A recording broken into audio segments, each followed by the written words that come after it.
मी अर्ज यापूर्वी देखील आपल्याला दिलेला आहे। त्या अर्जामध्ये माझ्या 3 प्रमुख मागण्या आहेत।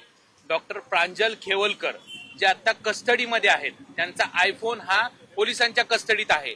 मग तथाकथित एक जळगावचे जे आमदार आहेत ते क्लेम करतायत की त्यांचा गुगलचा जो हे आहे ड्राईव्ह आहे त्याचा पासवर्ड त्यांच्याकडे आहे। मग हा पासवर्ड त्यांना कुणी दिला गेला, ते मोबाईलमध्ये ते फोटो सुद्धा त्यांचे पर्सनल दाखवत होते। तर आम्ही सीपी साहेबांना ती एक मागणी केली। दुसरी मागणी अशी केली आहे की आमचे फोटो कुणी व्हायरल केले। तिसरी मागणी अशी केली की जी रेड करण्यात आली, त्या रेड करण्यात ज्या ठिकाणी आली त्या ठिकाणी जर फक्त पोलीसच होते तर ते व्हिडिओ शूटिंग कुणी व्हायरल केलं, या संदर्भात तक्रारी अर्ज दिलेला आहे। त्यांनी आम्हाला समाधानकारक उत्तर दिलेलं आहे की यापुढे कुठलेही फोटो वगैरे व्हायरल होणार नाही आणि जे काय झाले त्याची सुद्धा चौकशी करू। त्या संदर्भात जो आम्ही अर्ज दिलाय त्याची रिसिव्ह कॉपी सुद्धा आम्हाला दिलेली आहे। ते तपास करून लवकरच आम्हाला न्याय देतील अशी अपेक्षा व्यक्त करतो। दोषी अधिकाऱ्यावर कारवाई खरं तर पोलिसांनी दरवाजा वाजवल्यापासून ते पूर्ण कारवाई होईपर्यंत व्हिडिओ माध्यमांना द्यायला पाहिजे होते, पण त्यांना हवे तेवढेच व्हिडिओ असं दिलं वाटतंय का? नाही, आजपर्यंत ज्यावेळेस तुम्ही कारवाई करता जास्त पहिल्यापासूनचा व्हिडिओ फुटेज त्यांच्याकडे आहे। मग ते फुटेज हे फुटेज व्हायरल कुणी, या संदर्भातच आम्ही त्यांच्याकडे मागणी केलेली आहे की व्हायरल कुणी केलं।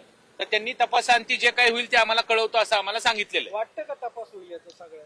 आता तर सगळं संशयास्पदच वाटतंय एकंदरीत की जी महिला आहे ती स्वतःहून त्या पाकेटमधून कळते।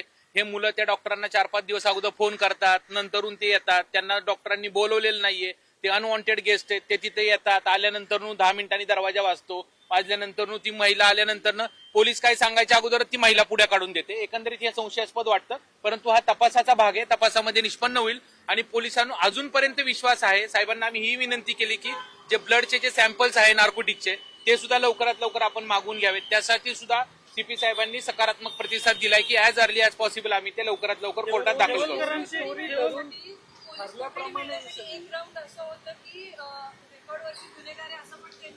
त्याच्याविषयी हाच मुद्दा आम्ही मांडला। त्याचा मीडियाने अख्ख्या दिवस दाखवले की डॉक्टर प्रज्वल खेवलकर हे सराईत गुन्हेगार आहे, पण त्यांचं असं म्हणणं की हा टायपोग्राफिकल मिस्टेक आहे, फक्त एक आकडा चुकल्यामुळं। पण एक आकडा चुकल्यामुळं त्या डॉक्टरांची इतकी समाज माध्यमामध्ये किंवा इतकी जनमानसामध्ये बदनामी झालेली आहे।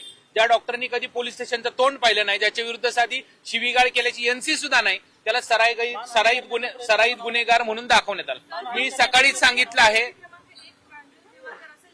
हो, मग ते त्यांचं असं म्हणणं आहे की हे टायपोग्राफिकल मिस्टेक आहे असं त्यांनी एक्सप्लेनेशन दिलं। हो, मान्य केलंय, 100% मान्य केलंय की मानहानीचा दावा करणार आहे। हो, पहिलं आमचं टार्गेट जे असेल त्या आरोपींना बेल मिळवून देणं। कारण ह्याच्यामध्ये जी काय माहिती मिळते त्याच्यामध्ये जे 2 अनवॉन्टेड जे लोक आहेत त्या लोकांचा आमचा संबंध नव्हता। त्यांनी 5 दिवस आमच्याशी लगट करण्याचा प्रयत्न केला, वारंवार फोन केला आणि नंतरून ते उशिरा आले, दरवाजा वाजवला, इतर कुठलेही हॉटेल बंद आहे म्हणून आम्ही तुमच्याकडे आलोय असं सांगण्यात आलं आणि ते आल्यानंतर ही रेड पडण्यात आली। जे लोक कुणाच्या संपर्कात होते त्याची काय चौकशीची मागणी? नाही, ते आम्हाला कसं सांगतील? आमच्या संपर्कात हो सगळी मागणी केली, सर्व सखोल तपास करून सत्य बाहेर आणावी सगळी मागणी केलेली आहे। माझ्या संदर्भात जो आहे तो पोपटानी आणि जो यादव आहे याचा माझा कुठलाही संबंध नाही।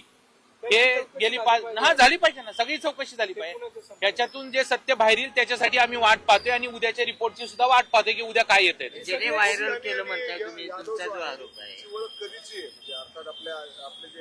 पार्टीमधूनच त्यांची ओळख आहे। सचिन आणि जे सुमित जे आहेत ते डॉक्टरांचे मित्र आहेत, सचिन आणि सुमित, परंतु त्याच्यामध्ये जो पोपटानी आणि जे यादव आहेत हे लोकांनी 4 ते 5 दिवस डॉक्टरांची काही कारण नसताना बळ लगट करण्याचा, तोंड ओळख असताना आम्हाला तुम्हाला भेटायचंय, यायचंय, कुठं भेटूया, हे करूया अशा पद्धतीने लगट करून हा सगळा प्रकार बनावट असण्याची शक्यता नाकारता येत नाही।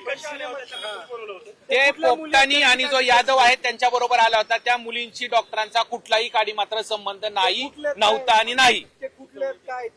नाही ना, ज्या मुली कुठून आल्या त्या माहितीच नाही, त्याचं आम्हाला काय माहिती असणार आहे? डॉक्टर खेवलकर आणि त्याच्या एका मुलीचं चॅटिंग आहे, इंस्टाग्रामवर चॅटिंग अहो, इंस्टाग्रामवर चॅटिंग झालं म्हणजे हे चॅटिंग त्यांनी दाखवावं ना की बाबा मी बोलवलं, मी ड्रग्ज घेऊन बोलवलं, हे दाखवावं ना। तुम्ही चॅटिंग आहे किंवा 100 जे 5-5, 10-10, 20-20 हजार फॉलोअर असतात, कुणाशी जर समजा हाय हॅलो बोललो तर त्या संदर्भात एनडीपीएसचा ऍक्ट लागू होतो का? हेच केवळ दाखवायचं होतं की त्याच्यामध्ये कुठल्याही प्रकारे ड्रग्जचं सेवन केलं गेलं नाही। पुन्हा पुन्हा मी सांगतोय, ड्रग्ज कुठल्याही माझ्या किंवा डॉक्टर खेवरकरांच्या ताब्यामध्ये मिळून आलेले। तुम्ही जे आरोप करताय त्या आरोपामध्ये नाही, मी असं काही कुणाची चूक म्हणणार नाही, ज्याचा त्यांनी रोल ज्याची करावा। तुम्ही जे आरोप करताय ते त्या आरोपात जर काही तथ्य असेल तर त्या अधिकाऱ्यावर कारवाई करतो असं आयुक्तांनी सांगितलं का? हे बघा, हे प्रकरण हा खूप हाईप झालेलं एकदम स्ट्रॉंग ही आहे नाही का। मीडियासमोर हे झाले. हे छोटं प्रकरण नाही, एखाद्याच्या पर्सनल लिबर्टीचा आणि पर्सनल आयुष्याचा प्रश्न आहे. जर एखाद्याला जर अशा प्रकारे खोट्या गंभीर अंमली पदार्थासारख्याच्या केसमध्ये जर गुंतवणूक हे केली असेल तर ते बाहेर आल्यानंतर ते 100% ठरवतील याच्याविषयी दाद मागायची काय करायचं. पण ही एखादी स्टोरी रचून सगळं केलेलं सगळं हे कसं प्रथमदर्शनी तर तसंच दिसून येते.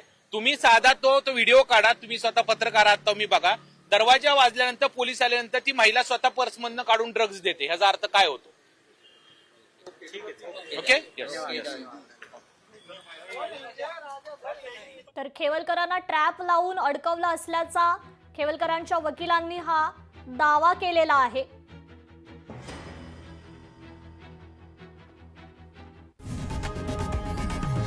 लोकशाही मराठी ऐका, पहा, जागरूक रहा.